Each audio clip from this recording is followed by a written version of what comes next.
The cramped room where Maggie worked was thick with the scent of old paper and dust, the only illumination coming from a flickering oil lamp that cast long shadows across the wooden walls. She hunched over the ancient journal, her fingers tracing the faded ink as she painstakingly deciphered each word. The book had been a forgotten relic, buried beneath layers of dust in Old Man Harrow's collection. But now it was the key to understanding the growing terror that gripped Harrow's End. "Listen to this," Maggie whispered, her voice barely audible over the restless wind rattling the window pane. "Each year, the land demands a blood price, a living offering to satisfy the hunger of the spirit that binds our fate. Without this sacrifice, the crops will wither and the village will fall to ruin." Thomas Grady stood behind her, his sharp blue eyes narrowing as he absorbed the words. Skepticism warred with the mounting evidence, but the weight of the revelation settled heavily on his shoulders. "A living sacrifice," he murmured, almost disbelieving. "All this time, we thought it was just superstition." Maggie nodded solemnly. "It's worse than we feared. The journal even details the original pact made by our ancestors, desperate men who chose survival over morality. This curse has been feeding on human lives for generations." Outside, the whispering cornfields seemed to press closer, the rustling stalks murmuring secrets in the night air. Thomas swallowed hard, feeling the cold grip of dread tightened around his heart.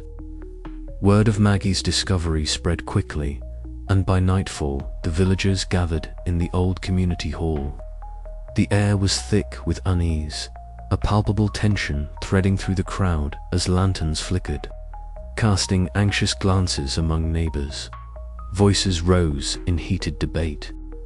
Some, like Sarah Pike, her face pale and eyes wide with terror, pleaded for compliance. If this is what the land demands, then maybe it's the only way to keep us safe. Better one sacrifice than the whole village lost to the darkness. Others, fueled by fear and defiance, balked at the thought. Eli Grady, Thomas's younger brother, looked torn, his voice shaking as he argued, "We can't just give in to this madness. There has to be another way. We have to fight it, not surrender." Sheriff Daniel Crow, standing near the back with his arms crossed, cleared his throat. "I'm tasked with keeping the peace," he said gruffly. "But law and order don't mean much when faced with something like this. We need a plan, or we risk tearing the village apart with fear." Thomas stepped forward, his voice calm but resolute. "We can't let this spirit control us. We need to understand it, find its weakness. Compliance might buy time, but it won't end the nightmare." The room erupted into murmurs, some nodding in agreement, others shaking their heads in despair. The fractures within the community deepened, old friendships strained under the weight of impossible choices. Later, Thomas found himself alone at the edge of the cornfield, the whispering stalks swaying gently in the cool night breeze. The voices were clearer now, urgent and pleading. He closed his eyes, feeling the burden of his ancestors' sins pressing down on him. Could he break the cycle, or was the village doomed to repeat this gruesome ritual? Back in his office, Sheriff Crow stared out the window, the weight of helplessness heavy upon him. The laws he upheld were powerless here, caught between the tangible and the spectral.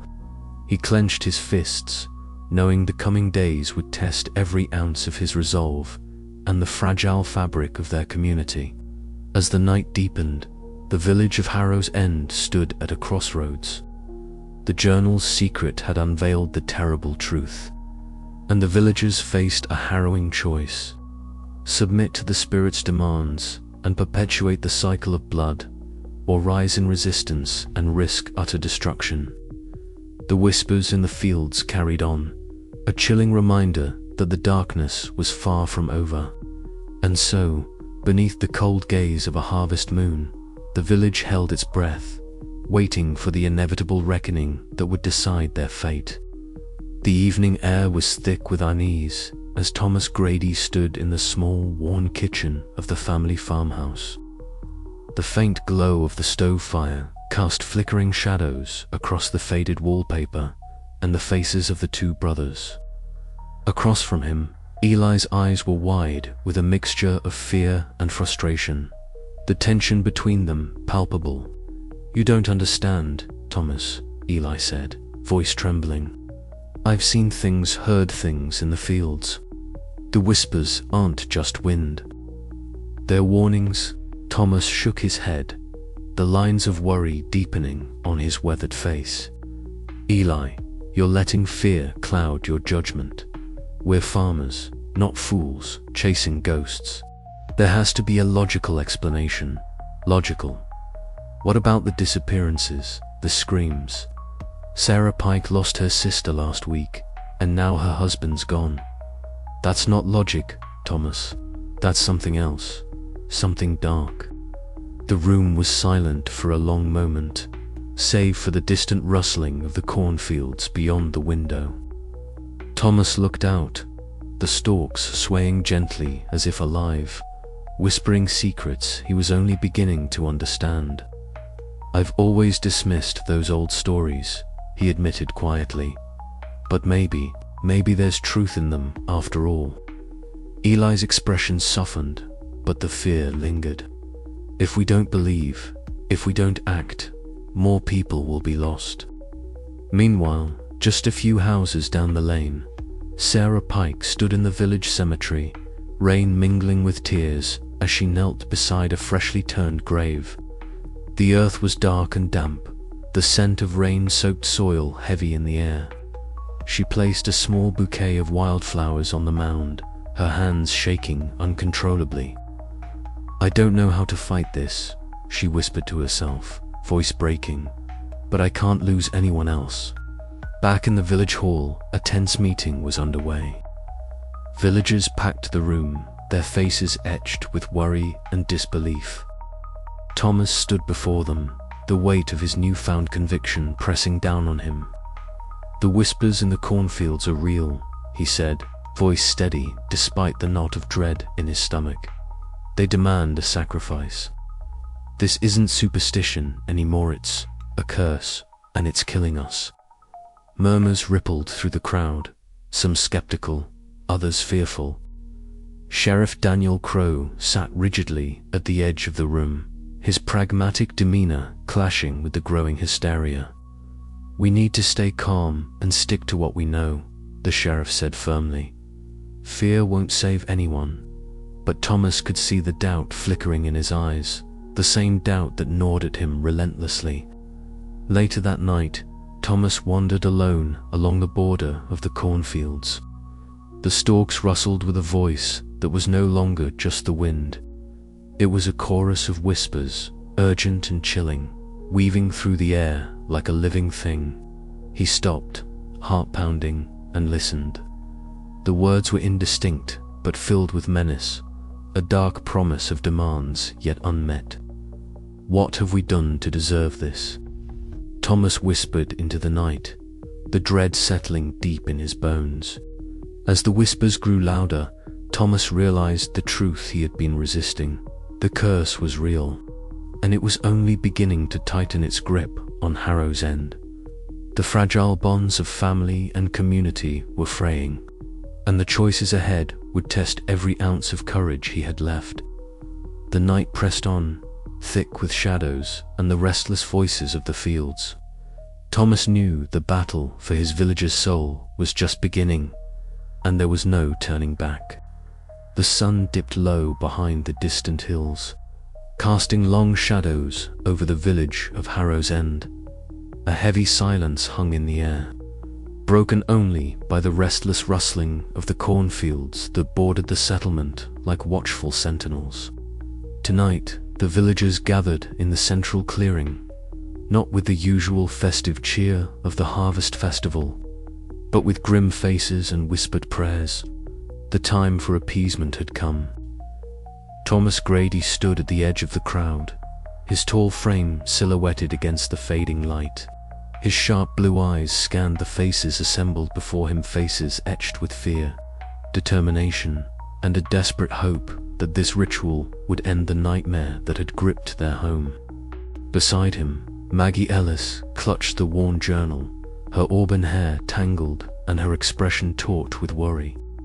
Sheriff Daniel Crowe, ever the pragmatist, paced silently, the weight of his hat a small comfort against the growing dread. The chosen sacrifice, a young man whose name was now lost amid the murmurs, was laid upon a hastily constructed altar carved from ancient wood and entwined with withering cornstalks. The air was thick with the metallic temps of fresh blood, a grim offering to the malevolent spirit that had haunted the fields for generations. Eli Grady, Thomas's younger brother, stood nearby, his eyes wide with terror but resigned, whispering prayers to voices only he seemed to hear. As the ritual commenced, Thomas could feel the hairs on the back of his neck rise. The cornfields at the clearing's edge began to stir unnaturally, the stalks swaying though the wind had died to a breathless hush.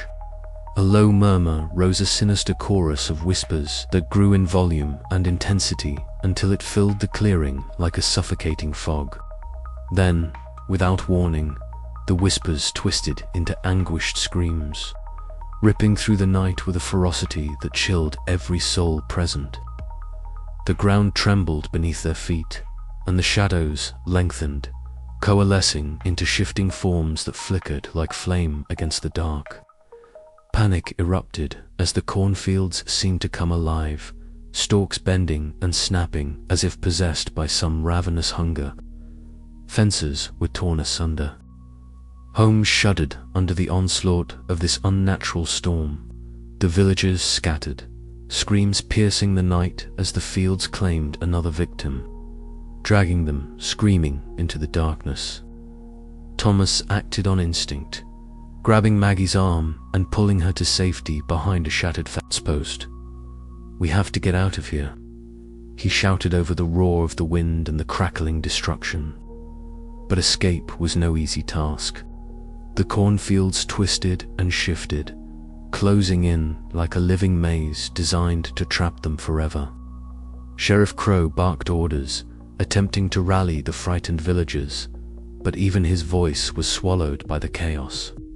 Sarah Pike's terrified cries echoed as she was separated from her family, her form swallowed by the relentless green tide.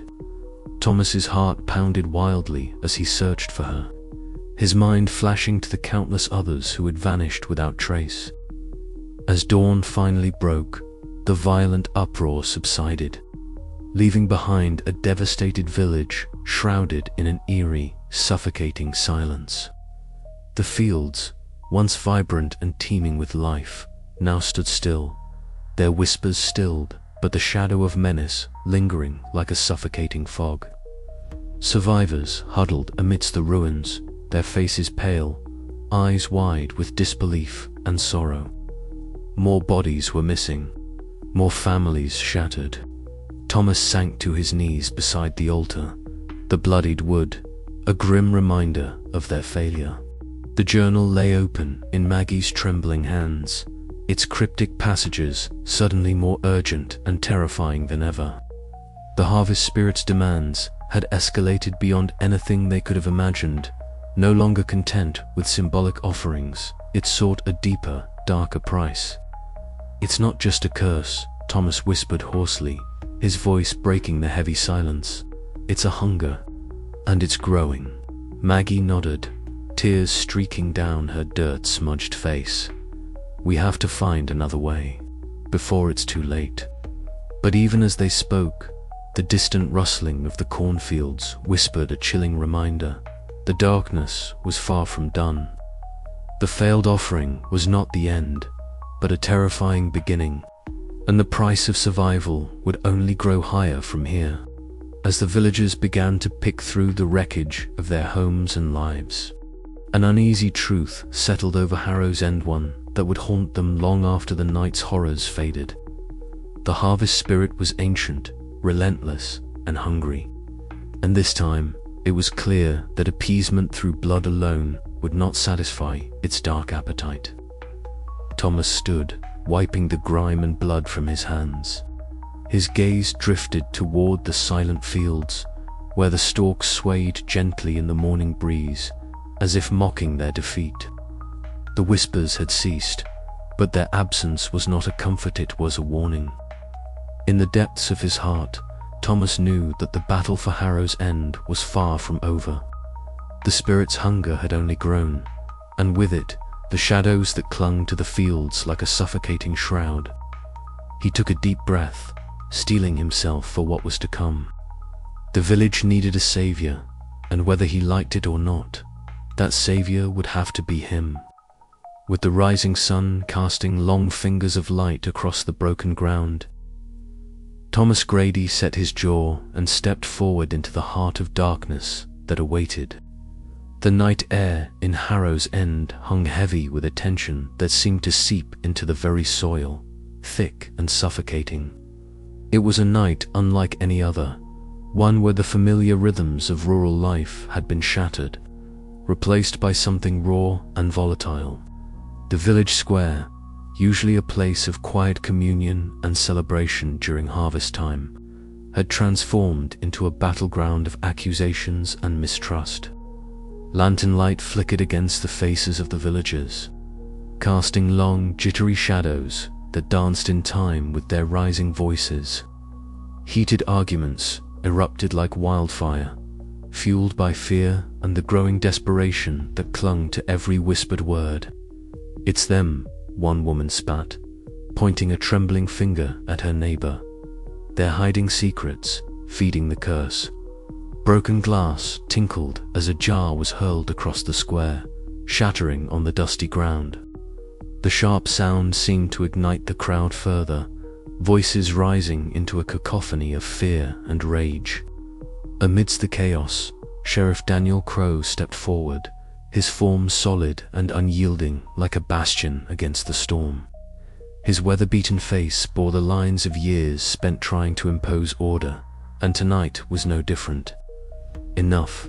Crow's voice cut through the din, rough and authoritative. "This fighting solves nothing.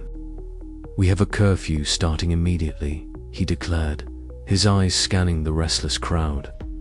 "Anyone caught roaming the streets after dark will be brought in.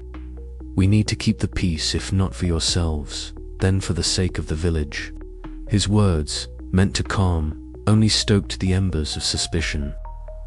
Murmurs of dissent rippled through the crowd, but the sheriff's presence kept outright violence at before now. Yet, as the villagers dispersed under the heavy watch of lawmen, the fractures within the community were laid bare. Neighbors no longer spoke as friends, but as wary strangers eyeing each other with suspicion. Back inside the modest farmhouse that had sheltered generations of Gradys, Thomas Grady sat hunched over a worn wooden table. Candlelight flickered, casting a warm glow over the pages of the ancestral journal sprawled before him. Maggie Ellis leaned in close, her auburn hair catching the light, her eyes sharp and focused. The journal was a fragile thread to the past, a relic of secrets long buried beneath years of silence. Together, they traced the faded script, piecing together the origins of the curse that now threatened to consume their home. The words spoke of bargains struck with a spirit bound to the earth, a pact sealed with sacrifice and blood. Outside, the wind whispered through the cornfields, carrying with it that chilling susurration, the voices that had haunted their nights. It was a reminder that the darkness beyond their walls was patient, watching, waiting. Their quiet study was shattered by a sudden knock at the door. Eli Grady stood silhouetted in the doorway, his face drawn tight with anxiety. The tension between the brothers was palpable, a clash of belief and doubt simmering beneath their strained expressions. "Thomas," Eli began, voice rough, "you can't keep denying what's happening. The crops, the disappearances, it's real. You have to listen." His eyes searched Thomas's, pleading for understanding. Thomas's jaw tightened. "I'm trying to protect you, Eli, but we can't let fear destroy us. We need a plan, not panic." The exchange cracked open old wounds, their words sharp as the night air. The brothers stood divided, the weight of their legacy pressing down on them both. Outside, the corn whispered secrets, indifferent to human strife. As the village grappled with its breaking points, Thomas and Maggie fortified their resolve. They knew that beyond the fractures and fear lay a choice, one that would demand courage and sacrifice. The harvest was far from over, and the shadows that crept through the stalks were hungry for more than just grain. The night deepened, and with it, the sense that the worst was yet to come. The fields held their breath, the whispers growing louder, as if calling out to something dark and relentless.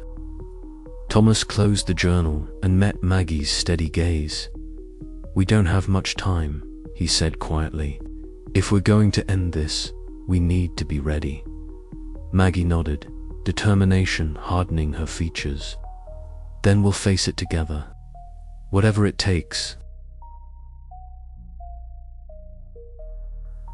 Beyond the walls, the wind carried a sinister promise, and the village of Harrow's End teetered on the edge of a darkness that threatened to consume them all. But even in the depths of despair, a fragile ember of hope smoldered, waiting for the moment to ignite. And so, beneath the watchful eyes of the whispering corn, the battle for the soul of the village was just beginning. The sky was bruised with the last light of day as Thomas Grady stepped silently into the oldest cornfield, the stalks towering like sentinels around him. Each step stirred a whisper, a susurration of voices weaving through the rustling leaves, intangible yet palpable in the cool evening air. The golden sea of corn rose in waves, bending and swaying with the wind that seemed to carry the murmurs of centuries past. Thomas's breath came steady, though his heart thudded with a mixture of dread and grim resolve. The village behind him was now a distant memory, swallowed by the growing shadows and the relentless chorus of the whispering crops. He recalled the stories Old Man Harrow had spoken in fragmented riddles. A pact forged in desperation, a covenant sealed with blood to ensure the village's survival. The weight of his ancestors' sins pressed heavily upon his shoulders, but he could no longer deny the truth lurking beneath the soil. Tonight, he would confront the malevolent force that had twisted the land into a harbinger of death. Deeper into the labyrinth of stalks he ventured, guided by the faint glow of the rising moon and the increasingly urgent whispers that seemed to beckon him forward. The air grew heavier, thick with the scent of damp earth and decay. Thomas's skin prickled as shadows morphed and flickered at the edges of his vision, the boundary between reality and nightmare blurring. At last, he reached a small clearing, hidden from prying eyes by a ring of ancient oaks whose gnarled roots clawed into the earth like skeletal hands. In the center stood a stone altar, worn and cracked but ominously intact. Twisted vines and roots clung to its sides, stained dark with fresh blood that seeped into the soil below. The whispers escalated into a haunting chant, a chorus of voices layered with desperation and hunger. Thomas's gaze dropped to the altar, his stomach twisting with revulsion and understanding. This was the heart of the curse, the focal point of the sacrificial rites that had fed the harvest spirit for generations. The spirit itself now stirred, coalescing from the shadows and mist that danced among the corn. It took no fixed form, shifting fluidly between vague humanoid shapes and flickering tendrils of darkness, its presence overwhelming yet elusive.